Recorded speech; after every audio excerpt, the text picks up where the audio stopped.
Hello, everybody, and welcome back to Break the Tackle. I am Austin the PEF Peffer here with another edition of the PEF 10. We're going into week 9.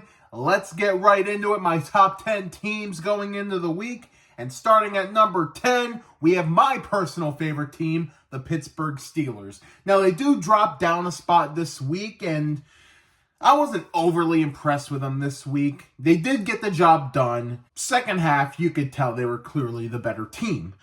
A lot of missed opportunities, however, but they go into the bye week, much needed bye week here, get some guys healthier, but it is night and day, first half to second half of the schedule. The teams they beat so far are the Falcons, the Broncos, the Chargers, the Raiders, Jets, and Giants. Second half of the schedule, they go at the Commanders, Ravens, at the Browns, at the Bengals, home against the Browns, at the Eagles, at the Ravens, home against the Chiefs, and home against the Bengals.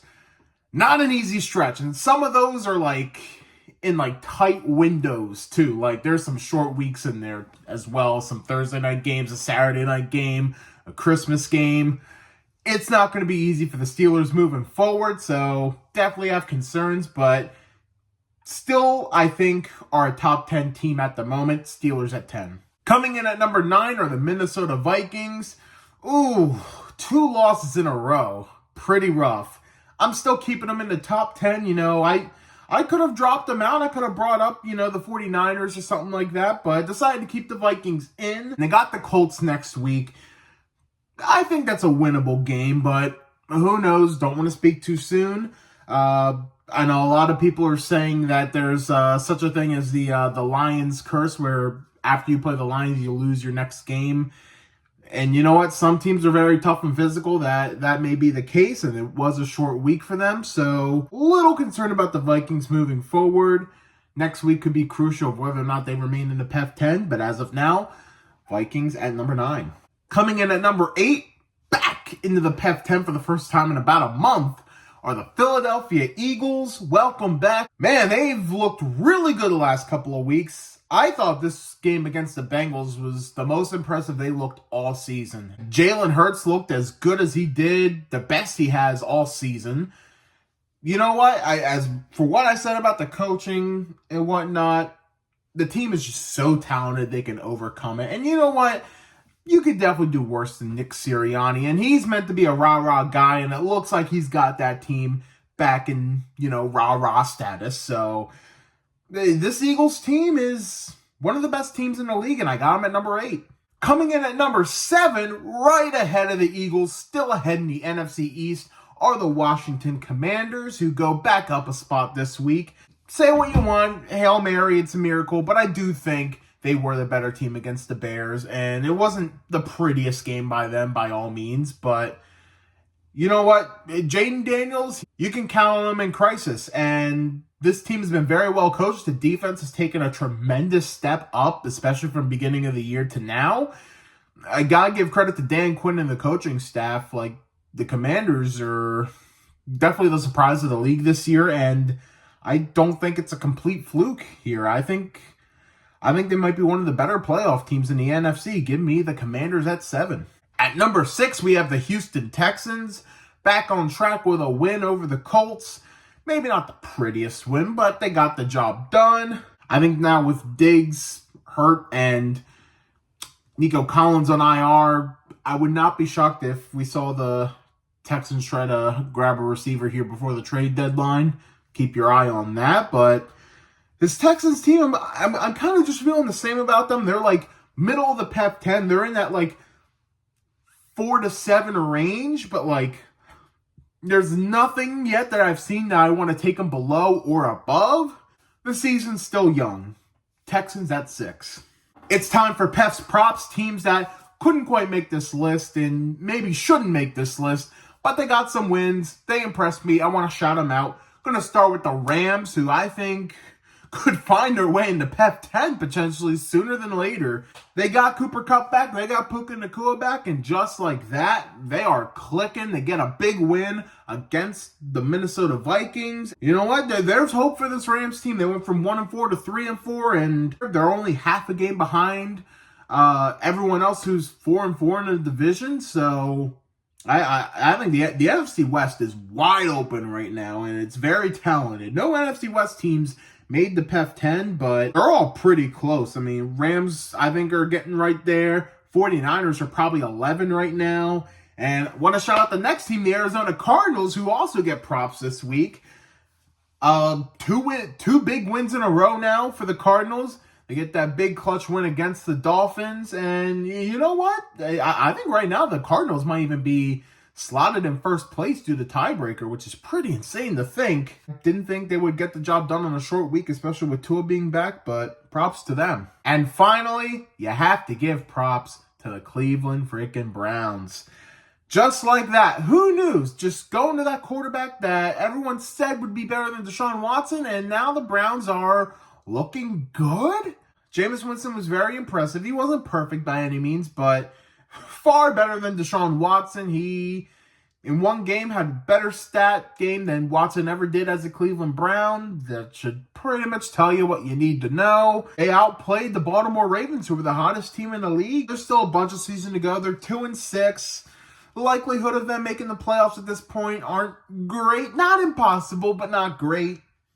We'll see where they go from here, but got to give props to the Cleveland Browns. And now we go to the top 5 of the PEF 10. Starting with number 5, good segue, we got the Baltimore Ravens, who I crowned as the new kings of the NFL. I must apologize. I feel responsible for the jinx. I mean, I guess as a Steeler fan, I don't feel too bad, but that's neither here nor there. Defense is definitely regressed. That was my biggest worry about the Ravens going into the season, was losing a defensive coordinator and losing, Patrick Queen. I thought there would be a bit of a step back in their defense, and it looks like there is. Now, the offense is amazing still. The Ravens do bleed, it turns out. I mean, every team bleeds in this league, but they're beatable. 2 of their losses have come against 2-win teams, so there's definitely some concerns there about playing down the talent. Got to keep your eye on this for sure, but I still think they're a top 5 team. I don't want to overreact too much. Ravens at 5. Coming in at number 4, we got the Green Bay Packers, who do move up a spot, although I was very hesitant about it. Jordan Love is dinged up now with a groin injury.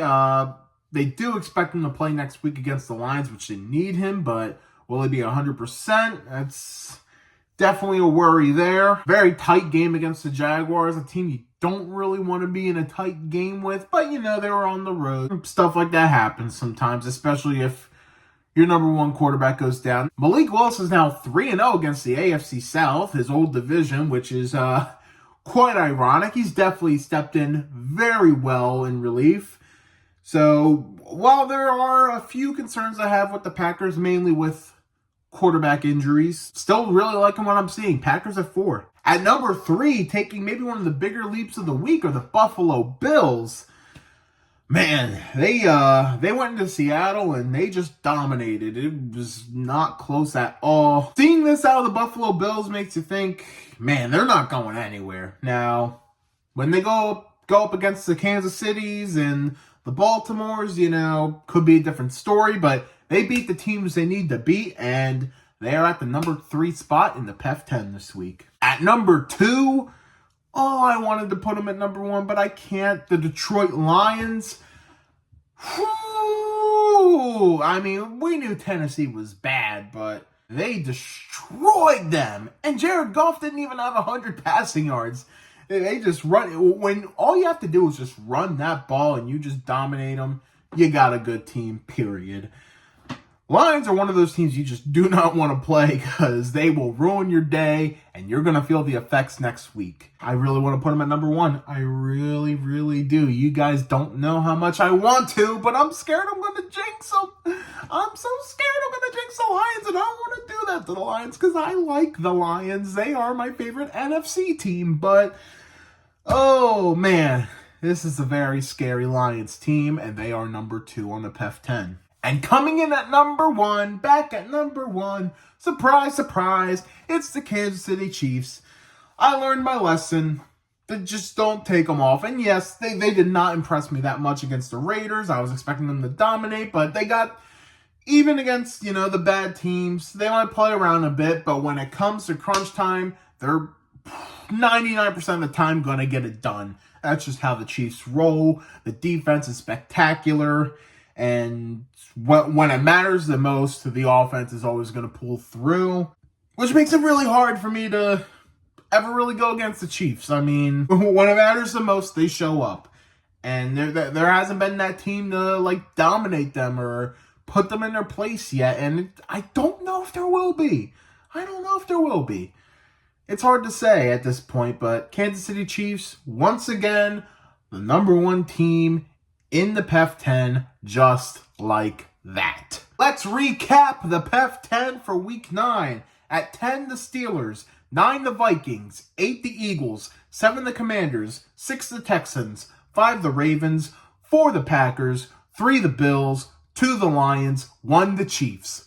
Thank you all so much for watching this video. Please give a thumbs up if you enjoy it. Hit the subscribe button for more content by Break the Tackle. And share some comments. What did you think of this list? Who are your top 10 teams going into Week 9?